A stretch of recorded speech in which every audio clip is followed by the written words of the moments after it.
فقاتلوا في سبيل الله الذين يقاتلونكم ولا تعتدوا إن الله لا يحب المعتدين صدق الله العظيم. نہایت ادب و احترام کے ساتھ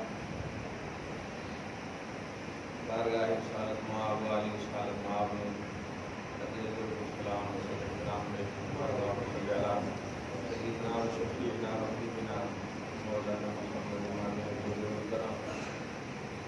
وعلى آله الكرام والسلام عليكم وأصحابه صلاة والسلام عليك يا حبيبي يا سيدي يا رسول الله صلى الله تعالى عليه وسلم. خدائے وحدہ لا شریک کی فضل و کرم سے شعبان معظم کی آخری شب شان محمد صلی اللہ علیہ وسلم شرط یاری پر اللہ تعالیٰ کا شکر. آنے والا عظیم الشان مہینہ اور برسات کرنے والا ایمان والوں کے لیے خدائے وحدہ لا شریک ذات صفات عطائے نوازشات کے ساتھ ہمیشہ مومنوں کے ساتھ ہے. اللہ سبحانہ کی پوری کائنات پوری مخلوقات اللہ تعالیٰ نے اولاد آدم کی خصوصاً زمین پر جتنی نعمتیں ہیں خود خدا بندے سے شاد فرماتا ہے. وَلَكُمْ مَا فِي الْأَرْضِ جَمِيعًا. یہ لوگوں تمہارے فائدے ہی کے لیے ہم نے زمین پر ساری نعمتیں بکھیر کر رکھی. جہاں بھی رہیں جیسے بھی رہیں جس حال میں رہیں اللہ کا کرم اللہ کا فضل اللہ کا احسان اپنے ساتھ سمجھیں اپنے ساتھ رکھیں اسی احساس کے ساتھ جئیں. اللہ پاک ہم سب کو ایمانی دنیا میں شاد آباد ہے. یوں تو عظمت قرآن کا عنوان ہے. آج کی عظیم الشان جمعہ کے ساتھ ایک اور جملہ لے لیں عظمت قرآن و صاحب قرآن.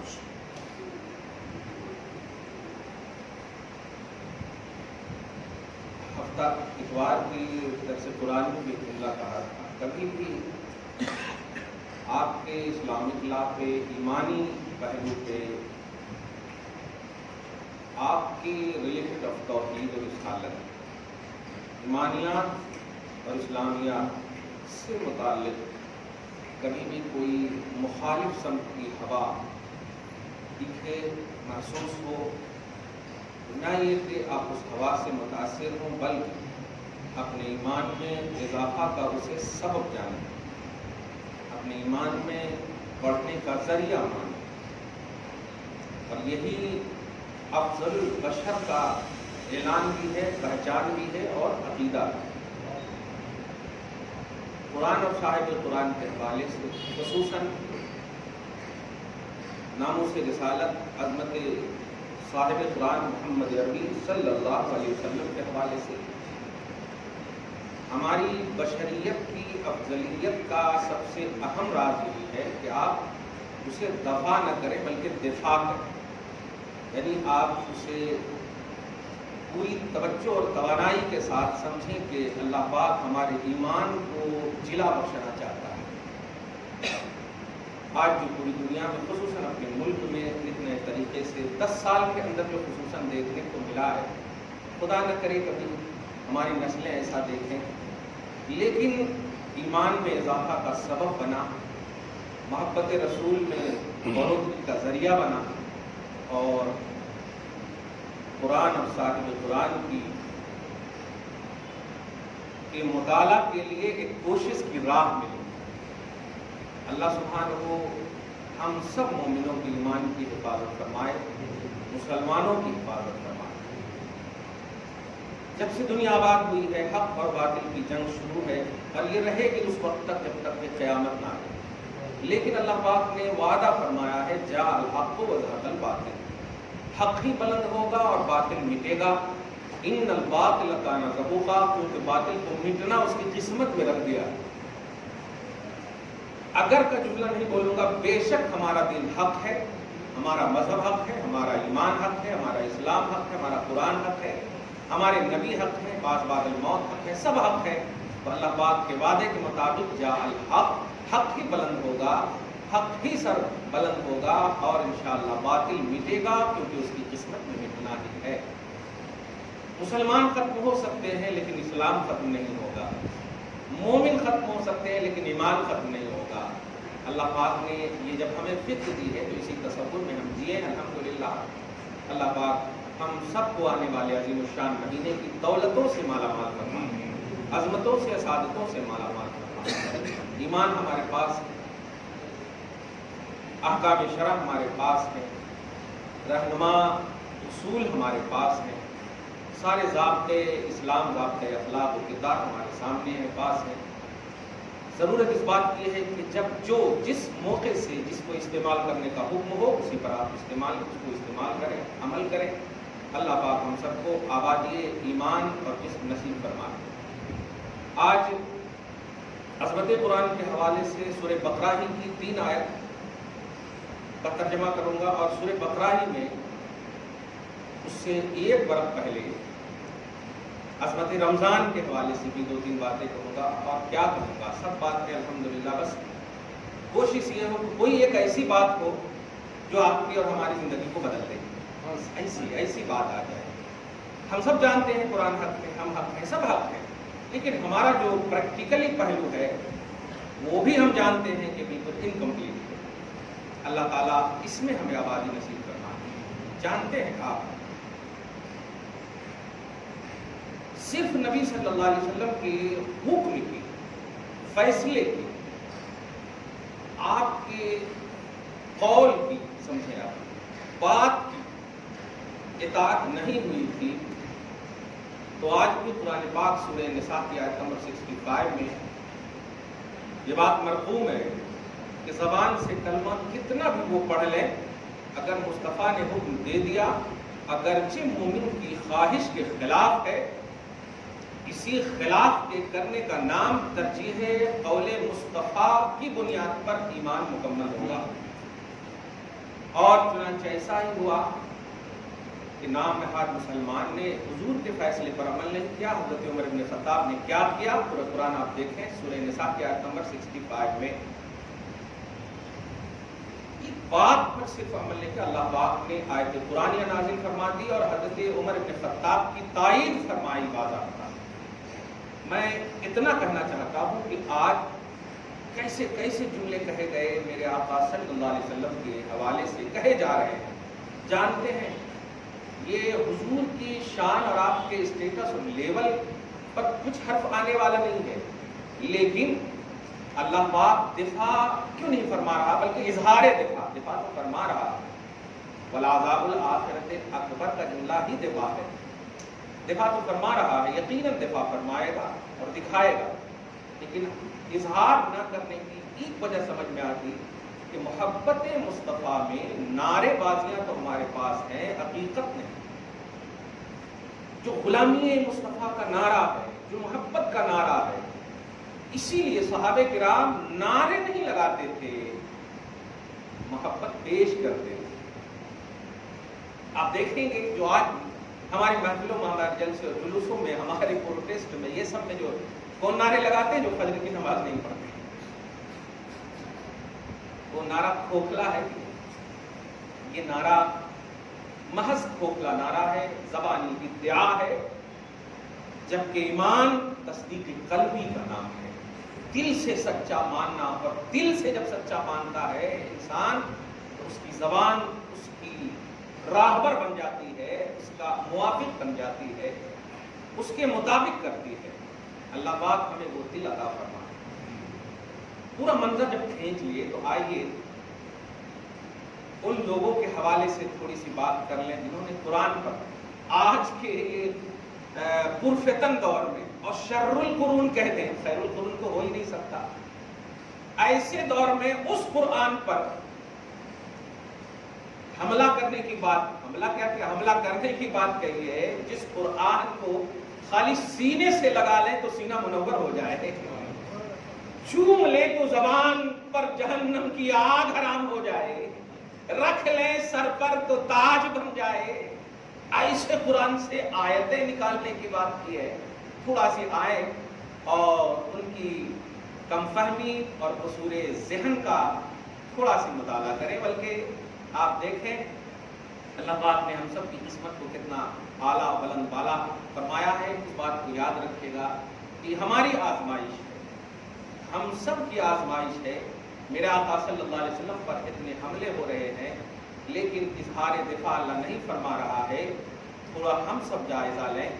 ایک مرتبہ سگے چچا نے انگلی اٹھایا تو کچل کر رکھ دیا اللہ تعالیٰ نے، صبح قیامت تک اللہ تعالیٰ، بلکہ صبح قیامت تک کا ہمیشہ کے لیے جب کلام ازلی ہے تو اللہ پاک تبت یدا ابی لہب کی پوری آیت اور پورا سورہ ہم سب مطالعہ کرتے ہیں، اس کا صاف پس منظر گستاخی رسول ہی ہے، نبی صلی اللہ علیہ وسلم کی گستاخی ہی ہے۔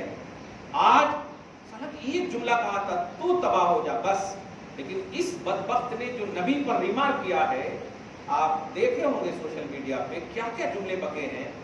وہی سوچتا ہے اللہ ٹھیک ہے ہم غلامی میں ناکام ہیں، محبت میں کم ہے، لیکن مولا بہت سارے ہوں گے نا تب تو دنیا کو دنیا آباد کیا ہے، ان کے صدقے میں دفاع رسالت کا اظہار فرما دے، نبی صلی اللہ علیہ وسلم کا ڈیفنس فرما کر اس کا اظہار فرما دے، ایسا عبرت نشان بنا دے مولا کہ پھر کبھی کوئی ابھرے نہیں نبی پر ریمارک کرنے کے لیے، ناموس مصطفیٰ صلی اللہ علیہ وسلم پر ریمارک کرنے کے لیے۔ درود شریف پڑھیں، اللہم صلی علی محمد وعلی آل محمد وبارک وسلم۔ سب سے پہلے عظمت رمضان کے حوالے سے میں آیت کریمہ کہوں، پھر اس کے بعد وہ دو تین آیتیں سورہ بقرہ کی آیت نمبر 183 میں دیکھیں، اور اس کے بعد 190 سے لے کے 193 تک، یہ 183 سے لے کے 186 تک آپ خود پڑھیے گا، ایک مرتبہ مطالعہ کیجیے گا۔